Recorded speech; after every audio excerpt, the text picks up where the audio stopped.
একই টাইমে যদি আপনার কোন উম্মত ফুলসিরাতের কাছে বিপদে পড়ে যায়, একই টাইমে যদি আপনার কোন উম্মত হাসরের ময়দানে মিজানের কাছে বিপদে পড়ে যায়, একই টাইমে যদি আপনার কোন উম্মত হাউজে কাউসারের কাছে বিপদে পড়ে যায়, আপনি নবী বলেন না, আপনি নবী তখন কি করবেন? তখন কি আপনার উম্মতকে উদ্ধার করার ক্ষমতা আপনি নবীর আছে নাকি? নবী আমার বলে, এই উম্মত শুনো, আল্লাহ প্রদত্ত ক্ষমতায় আমি নবী একই টাইমে তিনটার মধ্যে আমার উম্মতকে রক্ষা করার জন্য হাজির থাকব। আমার উম্মত কোনো জায়গায় বিপদে পড়বে না। কেমনে জানো? আমার নবীকে ক্ষমতা দিয়েছেন একজন, জুড়ে বলেন তিনি কে?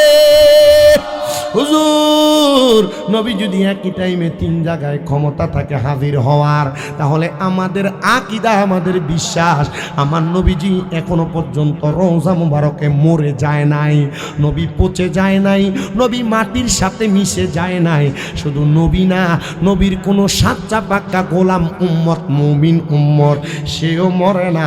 আল্লাহ কোরআনুল কারীমে 2 পারার মধ্যে বলেন, ওয়ালা তাকুলু লিমান ইউকতালু ফি সাবিলিল্লাহি আমওয়াত বাল আহইয়াউ ওয়ালাকিন লা তাশউরুন।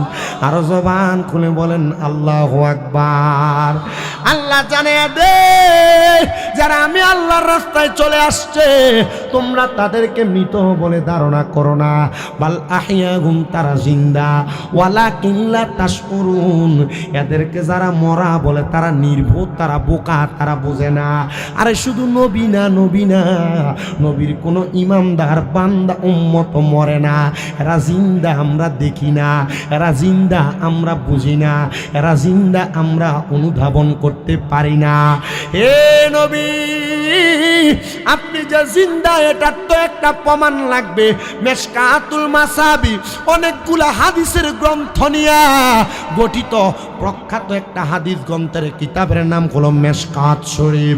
যেই কিতাবটা সকল আকীদার মানুষ পড়ে থাকে।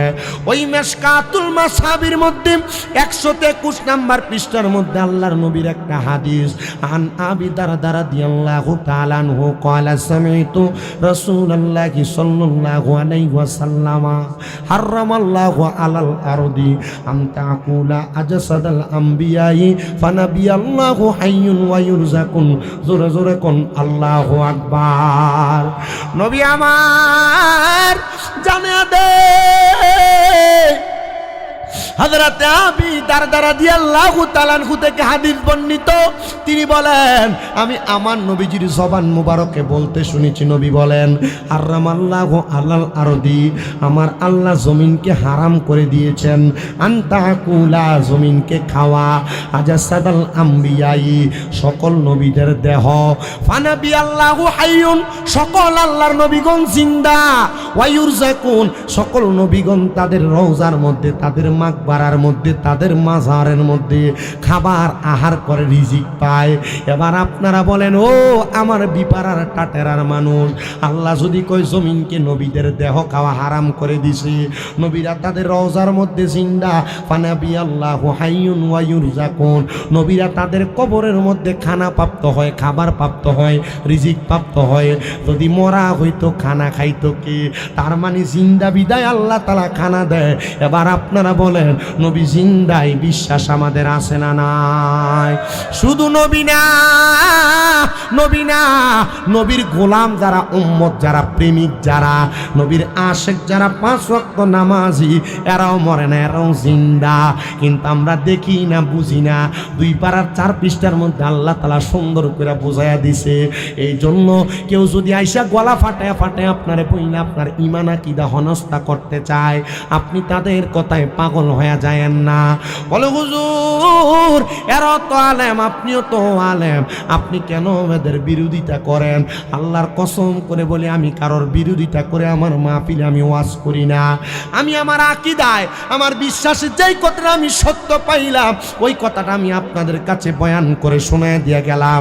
নবী জিন্দা, নবী জিন্দা, নবী জিন্দা। আমরা দেখি না, আমরা বুঝি না, আমরা অনুধাবন করতে পারি না। এটা স্বয়ং আমার আল্লাহ তাআলা জানেন এই বিশ্বাস অন্তরে রাখার নাম হলো ঈমান। এবার আপনার মনে প্রশ্ন, নবী যদি একই টাইমে 3 জায়গায় যায় তাহলে হুজুর বলেন না ওই নবী যদি জিন্দা হয়ে 3 জায়গায় যায় এই ক্ষমতা নবীরে দিল কে?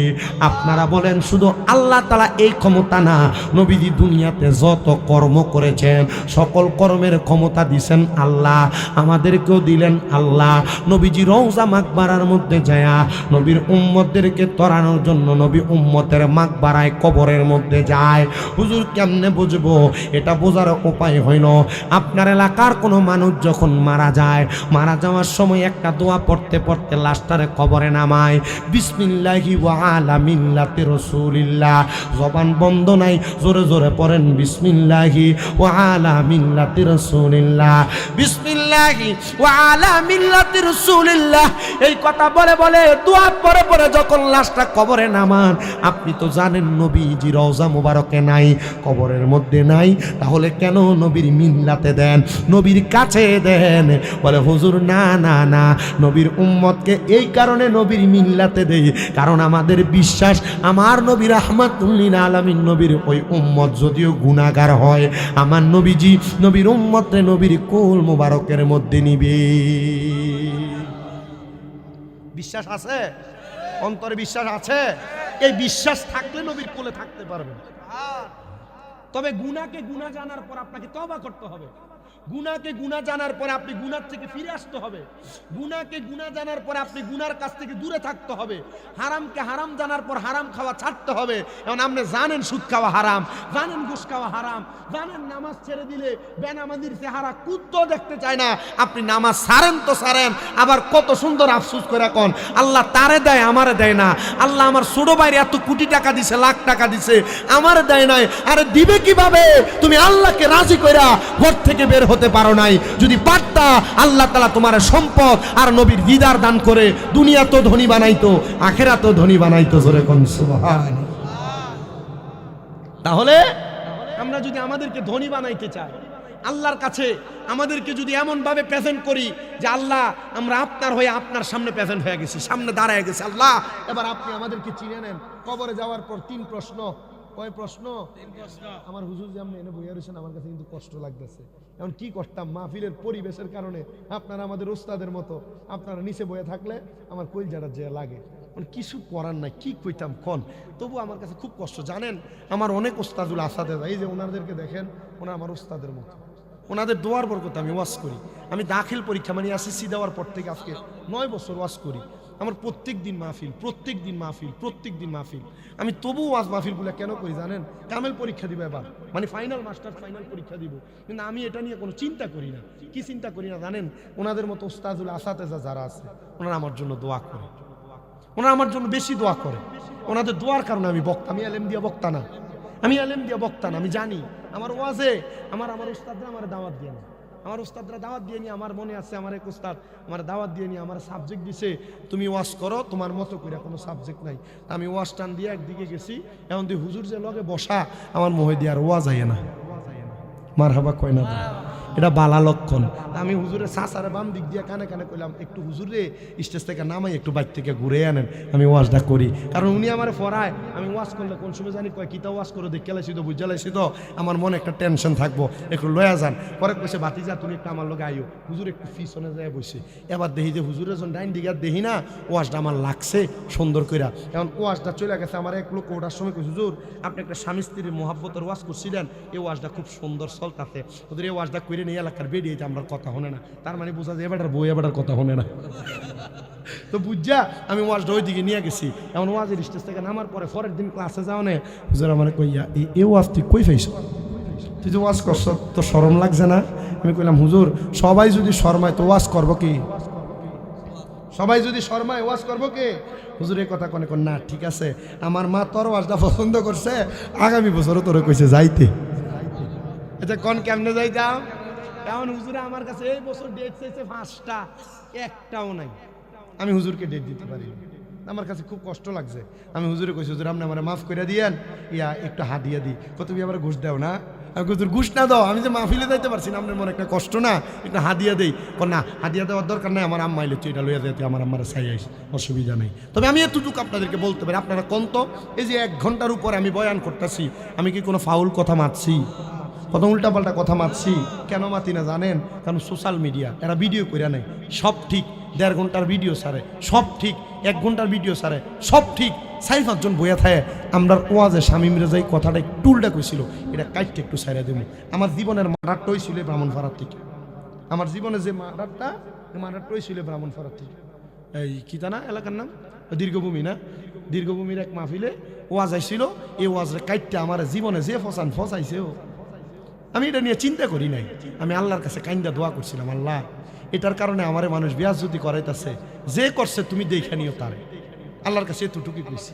এজন্য ওয়াজ করতে খুব সাবধান হয়ে যায়, একটু কথা বলতে খুব সাবধান হয়ে যায়। তো ওয়াজ মাহফিল তো ইউটিউবার কন আর এরা কন, হ্যাঁ তো ভিডিও করে নিয়ে হেডটার হেড চ্যানেলে সুন্দর করে ছাড়বো। আরেক জাত আছে এর থেকে নিয়ে এটার কাটিং করে সুন্দর করে ছাড়বো। বড় বিপদে, বড় টেনশনে, বড় মুসিবতে। তবে আমি আমার এই বিপদ মুসিবত টেনশন মনে করি না। কোনে না এসেছিলাম মাহফিলটাতে, সাহেবাবাদের মাহফিলে না, ওইখানে যখন আসছিলাম, কেন মনে জামাই বউর মোহাম্মতের একটু ওয়াজ করছিলাম, ঠিক না? এই ওয়াজ দ্বারা কাটতে নিয়ে টিকটকে ছাড়ছে। এখন এই টিকটকে সাইডে এই ওয়াজ দিয়ে বেরিয়েছে টিকটক করে। মানে আমি কইছি জামাইরা যদি তাদের স্ত্রীর গায়ে হাত তোলে আল্লাহ বেরাজ হয়, জামাইরা যদি তাদের বউরে গালি দেয়, এ গালি যে নবীজির স্ত্রীর উপরে পড়ে, এ গালি যে নবীজির উপরে পড়ে। আল্লাহর নবী বলছে, এ পুরুষেরা তোমরা তোমাদের স্ত্রীদেরকে মা বাবার নাম তুলে গালি দিও না, আমি নবী মহিলাদের বাবা। হে পুরুষরা তোমরা তোমাদের স্ত্রীদের গালের ভিতরে আঘাত করো না, কারণ আমি নবীজি রাহমাতুল্লিল আলামিন নবী, এদেরকে আল্লাহর পক্ষ থেকে তোমাদের কাছে মেহমান বানিয়ে পাঠাইছি। হে পুরুষেরা তোমরা তোমাদের স্ত্রীদেরকে মেহমানের মতো আদর যত্ন করো। এখন বেরিয়েছে এটা দিয়ে টিকটক করে। বিপদ না আমার একটা, ওয়াজ তো বালা, কিন্তু এমন একটা বিপদে হুজুরও টিকটক। এখন মার্কেটে যায় রাস্তাত ঘুরি, কয়ে যে হুজুর আপনার আমি কিন্তু টিকটকে দেখছি। আমি টিকটকে দেখছি যে বালাটা দেখছে, এটা কয় না টিকটকে দেখছি। কি একটা জামানা তাই পড়ছি, আল্লাহর কসম করে কই আমি আমার জীবনে আমার মোবাইলে আমি টিকটক ওপেন করছি, কসম করে বলছি আমি জীবনে টিকটক ওপেন করছি। আমি যখন থেকে শুনছি টিকটকের কারণে, যখন একবার প্রথম বাইর হয় যে মহিলা ফাঁসি দিয়ালা, এই টিকটকের কারণে বহু জায়গার ভিতর টিকটক করতে না দেওয়ার কারণে বেডি জামাই ছেড়ে দিছে, জামাই বউরে ছেড়ে দিছে। আমি বুঝছি আমার সংসারটা তো অশান্তি, এটার কারণে দরকার নাই। কত কয়েকটা ফেসবুক খুলে দেওয়া লাগে, ফেসবুক কেন কি এমন হয় না সংসার? মাশাল্লাহ দিলে এখন বাচ্চা নিয়ে দৌড়াদৌড়ি করতে করতে তো খবর শেষ, ফলা হয়নি স্কুল নিতে নিতে তো খবর শেষ। টিকটক চালাবো আর ফেসবুক চালাবো, সময় নাই। যদি আপনি আপনার পরিবারকে ঠিক রাখতে চান, ভালো রাখতে চান, এই দমকাটা থেকে একটু দূরে রাখার চেষ্টা করুন। যদি পারেন কাম হইব। বলে হুজুর হাঁটতাম মানি এটা না দিলে তো ভাতে খায় না, ফলা হয়নি। বর্তমান যে যুগ, ছোট ছোট বাচ্চার সামনে মোবাইল না দিলে ভাতই খায় না। খায়, আপনি যদি কোন খায় আমি কম মিশা কথা, এ মোবাইল সামনে না দিলে ভাত খায় না বাচ্চা। এটার একটা কাহিনী আছে। গৌসে পাক হুজুর বড় পীর আব্দুল কাদের জিলানী নাম আপনারা শুনছেন? উনি বড় মাপের হলি, বড় দরজার হলি। আমি ওনার শান বর্ণনা করছি না, শুধু এতটুকু বলছি। গুনিয়াতুত তালিবিনের মধ্যে গৌসে পাক আব্দুল কাদের জিলানীর ওনার নিজের লিখিত একটা কিতাবের মধ্যে লিখছেন, গৌসে পাকের আম্মা জান ওনাকে গর্বে রাইখা 18 পারা কোরআন, বাহজাতুল আসরারের মধ্যে, সরি বাহজাতুল আসরারে ওনার আম্মা জান 18 পারা কোরআন পড়ছে, মুখস্থ করে নাই। কি করছে? পড়ছে। আর আব্দুল কাদের জিলানী ওনার মায়ের গর্ভ থেকে 18 পারা মুখস্থ করে দুনিয়াতে আইছে। আর আমরা বেডিয়েতের ফেডে ফুটরা জিরে আইলে হেবডি মাশাআল্লাহ টিকটক দেখে, শর্ট ভিডিও দেখে। এই জন্য এই বাচ্চা কাম দেয়, কানের কাছে কোরআন তেলাওয়াত লাগাইলে ভাত খায় না। কিন্তু বাচ্চার সামনে যদি দেখেন টিকটকটা লাগিয়ে দেয়, অথবা একটা ভিডিও আর একটা গান লাগিয়ে দেয়, এবার এটা হু করে আগ করলে এটা মুখে ভাত ঢুকিয়ে দেয়। কথা কয় না কেন? আসে না আসে, এটা অ্যাভেলেবেল হইতেছে। হুজুর আপনি জানেন কেমনে? আপনি জানেন কেমনে? আমার কাছে যারাই তো আনে মসজিদ, আপনার দোয়ায় তো আমার 6টা মাদ্রাসা কুমিল্লা। কয়টা? একটা না তো, আমার টেহা দিলে লাভ হইব। আমি তো আমরা তো খাইরুল বের কারণে কমে ফেলেছেন, ভাগ্যবালা নসিববালা। আমি ব্রাহ্মণপাড়াতে অনেক বছর মাহফিল করিনি, এই বছর শুরু করছি, যে কইছি না এবছরে মোটামুটি এখানে করছি। এই কি যেন বলে, সাহেবাবাদ করলাম না, দীর্ঘভূমি না, এরপরে কিছুদিন আগে করলাম যে ওই যে 60 শালা করলাম, অনেকগুলো মাহফিল করে ফেলছি। আর একটা না 2টা মাহফিল আছে ব্রাহ্মণপাড়া থানায়। তা আমি আমার কাছে মাদ্রাসায় যায় দাওয়াতের লেগে, এনে যায় আমি পারি না দিতে দাওয়াতগুলো। তো আমার কাছে লয়ে যায় জারাইবার লাগে, জুমা মসজিদে এরা পায়, জুমা পড়াইতে গেলে যখন পায় হুজুর একবার জারাই দেন। আমি কথা কিন্তু বলতেছি আপনাদের শুধু একটু সামজ আর গুণ এবং বোঝানোর জন্য। আমার ওয়াজ কিন্তু কই আসছিলাম এটা একজন কইতে হইব, ওয়াজটা রাখতেছি। এক লোক আমার কাছে আনে, হুজুর একটু ঝাড়াই দেন, তে মোবাইল ছাড়া কিছু বোঝে না, আতার কাছে যেটা ফাইটা মেলামেলা ফালাই দেয়, হুজুর একটু ভালো করে ঝাড়াই দেন। আমি তার জুমার নামাজের পরে সূরা ফাতিহা একবার, সূরা ইখলাস 3 বার, সাইরকুল ফিরে তারে ফু দিছি, একবার দুরুদে শিফাড়া ফিরে ফু দিছি, আরেকবার দুরুদে নারিয়া ফিরে ফু দিছি।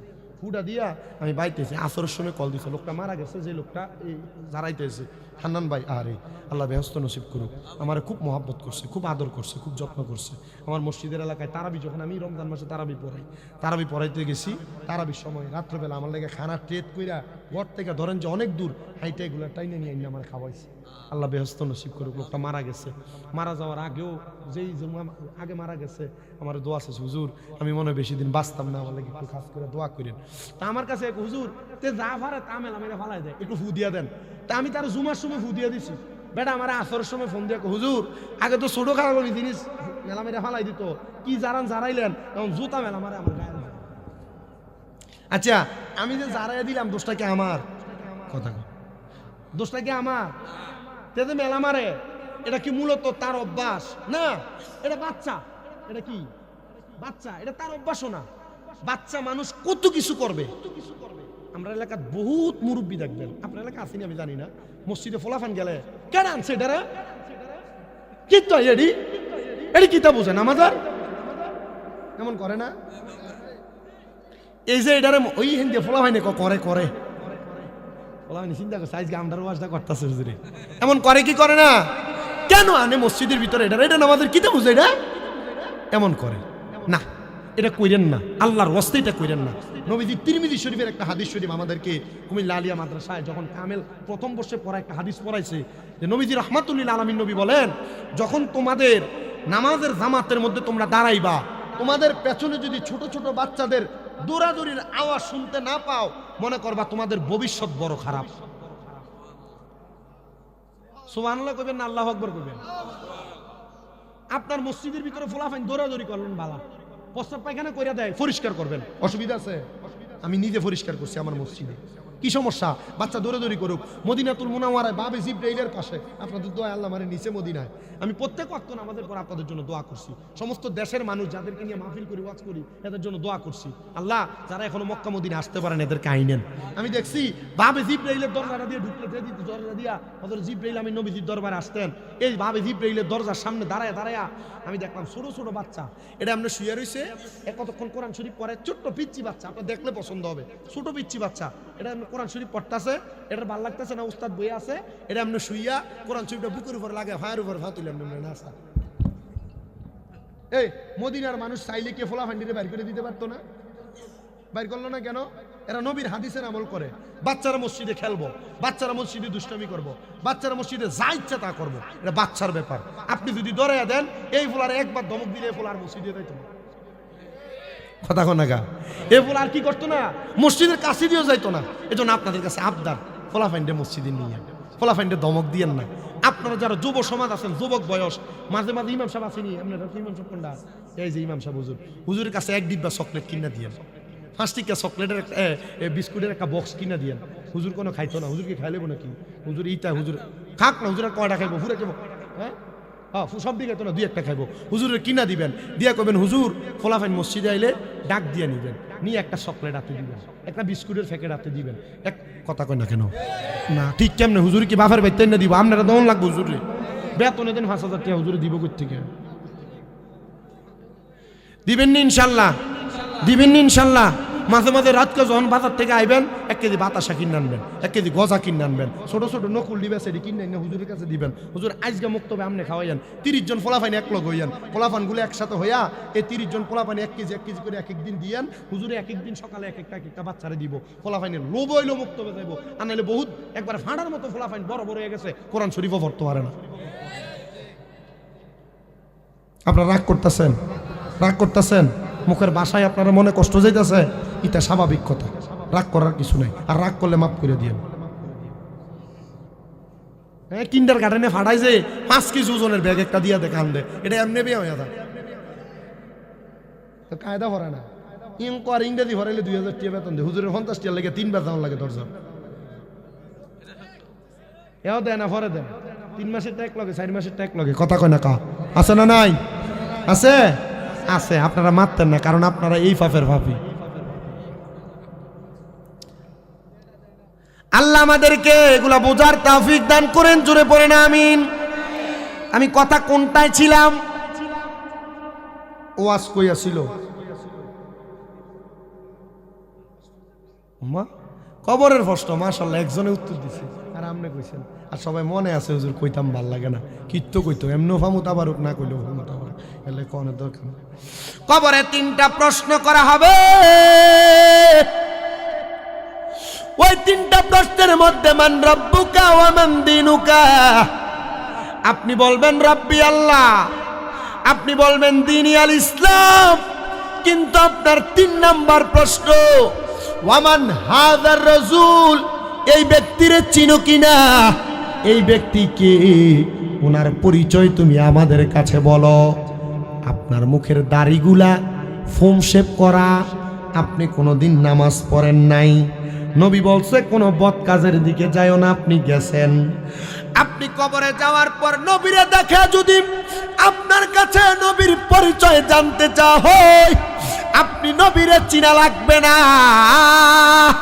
নবী বলবে কে আর আমি চিনি না নবী যদি আপনারে বলে আপনারে চিনি না আপনার কোনো উপায় নাই নবী যদি বলে আপনার পরিচয় আমি জানি না আপনার কোনো উপায় নাই কিন্তু আমার নবী কয় কোন মুমিন উম্মত যদি একবার মুহাব্বতে আমি নবীর প্রতি দরুদ শরীফ আদায় কইরা আমি নবীরে ডাক দেই আমি নবী তার বাড়ি কোন জায়গায় বসে পড়ে তার পরিচয় জানি তার বাবার নাম জানি যেই ব্যক্তি দরুদ শরীফ পড়ে আমি নবী তারে চিনি এই জন্য যুবক এ মুরব্বী বাবা এ পর্দার অন্তরালের মা আপনাদের সবার কাছে আমার আবদার আপনারা যা করেন আর না করেন কবরের পরে হাসরের ময়দানের কঠিন জায়গাটা সহ্য করার জন্য জাহান্নাম আর জান্নাত তো বহুত পরের কথা হাসরের ময়দানের আযাবই তো আমরা সহ্য করতে পারবো না এই জন্য আমি আপনাদের সবার কাছে একটা আবদার করলাম আবদার আপনারা যা করেন আর না করেন আপনারা দুনিয়ার জমিনে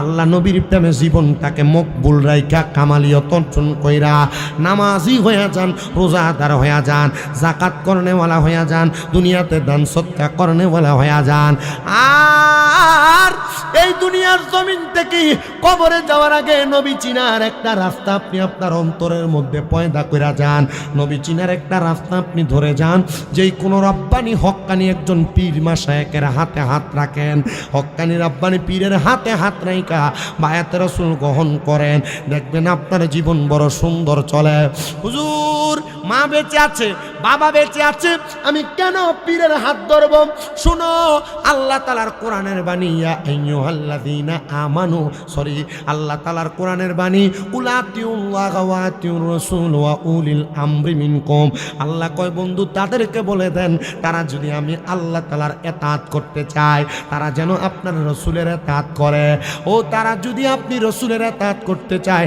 তারা যেন উলিল আমর যারা পথ প্রদর্শক যারা দুনিয়ার জমিনের মধ্যে সলিহিন আবিদিন বান্দা তাদেরকে ভালোবাসে মোহাব্বত করে তাদের সংস্পর্শে যায় তাদের সংস্পর্শে গেলে তারা আমি আল্লাহ তাআলার রহমত পেয়ে যাবে বলে হুজুর হক্কানি পীরটা আমরা খুঁজে খুঁজে পাই না হক্কানি পীর আমরা পাবো কেমনে আরে বাবা আল্লাহর কোরআন আর নবীর হাদিসে এমন কোনো দিক আমার আল্লাহ বাদ রাখে নাই দুনিয়ার মানুষ কেমনে চলবে কেমনে ফিরবে সব আমার আল্লাহ দেখায়া দিছে ইবনে মাজাহ শরীফের 303 নাম্বার পৃষ্ঠায় হাদিস বলে ইদা রুযুকিরাল্লাহু আযজা ওয়া জাল্লা যেই পীরের চেহারার দিকে তাকাইলে আল্লাহর কথা মনে হবে এটাই হলো হক্কানি পীর অনেক পীররে দেখা যায় পিছন দিয়া উরুস মোবারক বেরিয়ে দিয়া বাউল গানও করায় আসেনি এটার সঙ্গে আহলে সুন্নাত ওয়াল জামাতের কোনো সম্পর্ক নাই এরা যদি সুন্নি দাবি করে মনে করবেন এরা ভণ্ড এদের সাথে আহলে সুন্নাত ওয়াল জামাতের কোনো সম্পর্ক নাই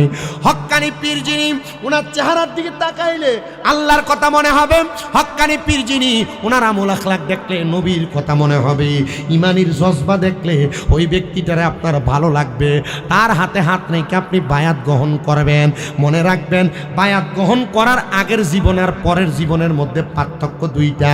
বায়াতের আগের জীবনের চাইতে বায়াতের পরের জীবনটা বড় দামি জীবন, বড় দামি জীবন, বড় দামি জীবন। এই জন্য জীবনকে সুন্দর করার জন্য হক্কানি রাব্বানি একজন মাসায় এক পীরের হাতে হাত ধইরা বায়াতের রাসূল গ্রহণ করে নিবেন।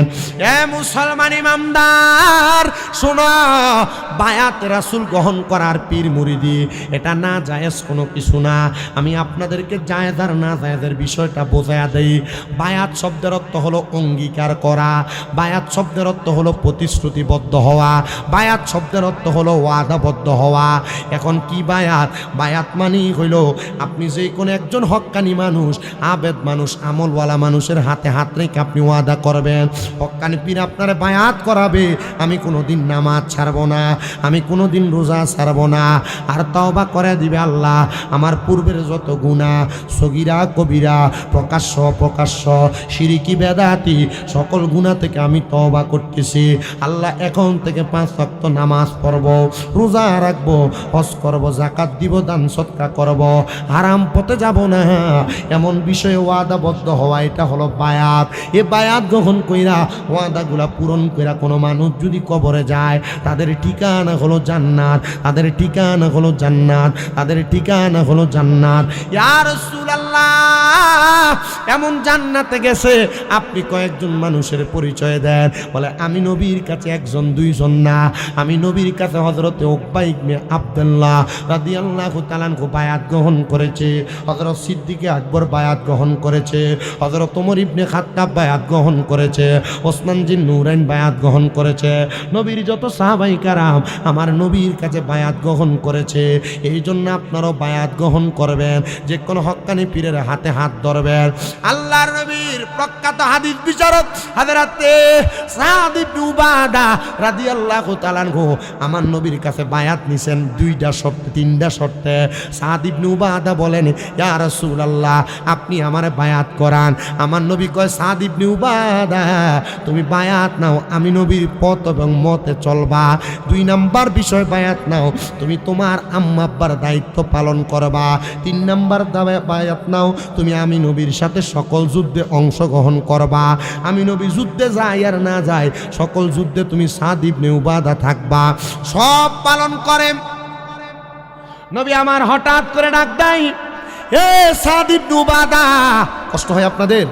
এই হাদিসে মুবারাকা বলে আমি বিদায় নিব, শেষ করে দিব, অসুবিধা হবে না তো? সব কিছু রেডি আছে ইনশাআল্লাহ। আমি হাদিসটা বলে আমি বিদায় নিব, একটু কষ্ট করে শোনেন। আমার নবী বলেন এ সাদ ইবনে উবাদা, সাদ ইবনে উবাদা শুনো, আমি নবী এই যুদ্ধে অংশগ্রহণ করব না, তোমার নেতৃত্বে তুমি সাদ ইবনে উবাদা যুদ্ধটা পরিচালনা করো। সাদ ইবনে উবাদা কান্না করে দিছে ইয়া রাসূলুল্লাহ আমি অযোগ্য মানুষ, আপনি আমার যুদ্ধ পরিচালনার দায়িত্ব দিচ্ছেন। হ্যাঁ সাদ ইবনে উবাদা আমি তোমার দায়িত্ব প্রদান করলাম। সাদ ইবনে উবাদা যুদ্ধের ময়দানে চলে গেলেন, যুদ্ধের ময়দানে যাইয়া যুদ্ধ পরিচালনা কইরা 14 দিন পরে যুদ্ধের ময়দান থেকে বাড়িতে আসছে। বাড়িতে আইসা দেখে সাদ ইবনে উবাদা তার মারে রাইখে গেছিলেন, কিন্তু মা ঘরের মধ্যে নাই। সাদ ইবনে উবাদা 3 বার তার আম্মা জানকে ডাক দিলেন। এলাকার মানুষ সাদ ইবনে উবাদার ঘরের সামনে সবাই কান্না মুখর অবস্থা, ডাক দিয়ে বলে ও সাদ ইবনে উবাদা তোমার মা তো দুনিয়ার জমিনে নাই, তোমার মা তো ইন্তেকাল করেছে।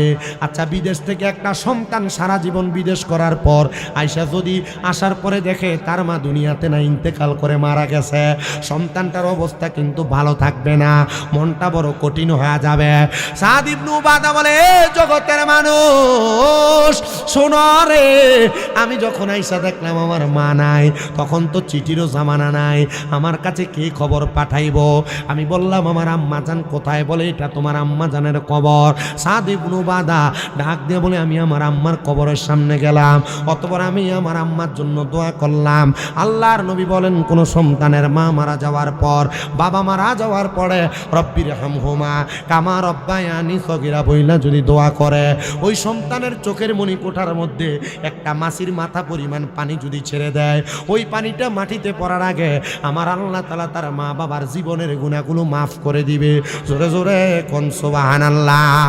সাদ ইবনে উবাদা কান্দে আর ডাক দিয়া কয় ইয়া রাসূলুল্লাহ নবী আমার নবীর দরবারে চলে গেছে।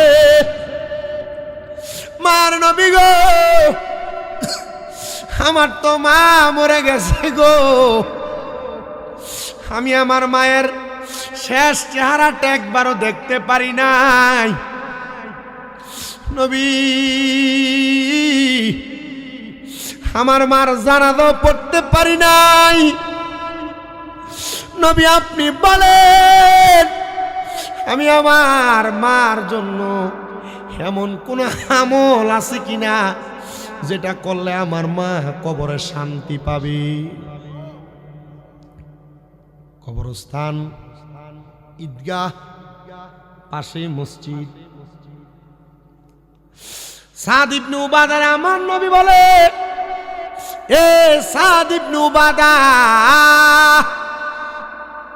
তোমার মায়ের রেখে যাওয়া কোনো সম্পদ আছে কিনা? বলে না ইয়া রাসূলুল্লাহ, হ্যাঁ আছে। আপনারা এখানে যারা আছেন, মা বাপ মরে গেছে, অনেক সম্পদ দিয়ে গেছে না? আপনি কি মনে করছেন শুধু আপনি থাওয়ানের লেগে দিয়ে গেছে? না। আপনি কি মনে করছেন আপনার জিফুতের দিয়ে দেবে লেগে দিয়ে গেছে? না। চাষবাস করে খাওয়ানোর লেগে দিয়েছে? না। সাদ ইবনে উবাদা আমার নবী বলেন, এ সাদ ইবনে উবাদা, তোমার মায়ের কোনো সম্পদ আছে কিনা? বলে ইয়া রাসূলুল্লাহ, আমার মা ইন্তেকাল করার আগে যত সম্পদ ছিল সব আমারে দিয়া গেছে। দেয়নি? দেয়নি। ও সন্তান মা বাবার কাছ থেকে সম্পদ নেওয়ার পর বাদ দেয় না। ও সন্তান মা বাবা বৃদ্ধ হয়ে গেছে, মা বাপরে খাওয়ায় না। বউ সন্তান মা বাবা প্রাপ্তবয়স্ক, মা বাবার হক আদায় করে না। সাদ ইবনে উবাদা ডাক দিয়ে কয়, ও নবী, আমার মার যত সম্পদ ছিল গো, সব আমার মা আমি সাদ ইবনে উবাদারে দিয়া গেছি। নবী আমার কয়, সাদ ইবনে উবাদা, তুমি তোমার সম্পদ থেকে আল্লাহর ওয়াস্তে তোমার মায়ের নামে সদকা করো। সাদ ইবনে উবাদা কয়, ইয়া রাসূলুল্লাহ, আপনি সাক্ষী থাকেন গো নবী, আমার একটা খেজুরের বাগান আছে, যে খেজুরের বাগানটার নাম হলো মিখওয়াদা। এই মিখওয়াদা নামক খেজুরের বাগানটা আমি আমার মায়ের নামে আল্লাহর হস্তে দান করে দিলাম। নবী আমার কয়, এ সাদ ইবনে উবাদা, তুমিও সাক্ষী থাকো, সাক্ষী থাকো। আমি নবী বললাম, এই খেজুরের বাগান থেকে যত মানুষ খেজুর আহার করবি, আমার আল্লাহ তাআলা এই খেজুর আহার করার সওয়াবগুলা তোমার আম্মা জানের আমলনামাতে দিয়া দিবি। আমি জানি না কোন সন্তানদেরকে তাদের মা বাবা বড় কষ্ট করে মানুষের মতো মানুষ করছে। আব্বা দামি কোনো লুঙ্গি পরে নাই, মা দামি কোনো কাপড় পরে নাই, চিরা লুঙ্গি চিরা জামা কাপড় পরে আব্বা আম্মা সময় কাটাইছে। এ সন্তান, তুমি এখন লক্ষ লক্ষ টাকার মালিক, কিন্তু তুমি তোমার মার একটা 1000 টাকা দিয়ে কাপড় কিনা পরাইতে পারো না। পরাইবা কেমনে? মা দো কবরে। এ সন্তান, তোমার আব্বা তোমারে বড় কষ্ট করে মানুষ করে দিছে, এখন তুমি লাখ লাখ টাকার মালিক, তোমার আব্বা জানলে 500 টাকা দিয়ে কিনে একটা লুঙ্গি পরাইতে পারো না। আব্বা জান তো কবরের বাসিন্দা। আল্লাহর নবী বলেন, দুনিয়াতে কোন সন্তান যদি তার মা বাবার জন্য সওয়াব রেসানি করে, আমার আল্লাহ তাআলা তার সন্তানের দুয়ার বরকতি ওই মা বাপরে কবরের মধ্যে নাজাত দান করে দেয়। এত সুন্দর কবরস্থান, অনেকের মা কবরে, অনেকের বাবা কবরে, অনেকের দাদা দাদি আত্মীয় স্বজন কবরে, ওয়ারিশ হিসেবে অনেক সম্পদ আপনারা পাইছেন। এত সুন্দর ঈদগাহ ময়দান তৈরি করতেছে, এটার মধ্যে নামাজ পড়া পড়ে ঈদের নামাজে আপনারা দোয়া করবেন। এত সুন্দর মসজিদ বানাইছেন, এই মসজিদের মধ্যে আপনারা খাস করে করে মন ভরে ভরে দোয়া করবেন। একজন সন্তান আমি চাইব, হুজুর আমার মা কবরে, আমার বাবা কবরে, মা বাপ যদি বাইচা থাকতো, আমি যদি প্রতি মাসে 1000 টাকা করে মা বাপরে খানা খরচ দিতাম, আমার 12 মাসে 12,000 টাকা লাগতো। হুজুর আল্লাহর ওয়াস্তে আল্লাহ যেন আমার মা বাপরে মাফ করে দেয়। আগামী মাহফিলের আগে আমার মা বাবার জন্য আমি দোয়া চাইয়া 20,000 টাকা এই মসজিদের জন্য আমি দান করে দিব। আছেন নাকি এমন সম্পদওয়ালা? একবার শুধু চিন্তা করবেন, আপনার মা বাপ যদি বেঁচে থাকতো, মা বাপরে যদি আপনি প্রতি মাসে খাবার খাওয়াইতেন, প্রতি মাসে 2000 করে খরচ হইলে আপনি আপনার মা বাপরে আপনি কিন্তু প্রতি 12 মাসে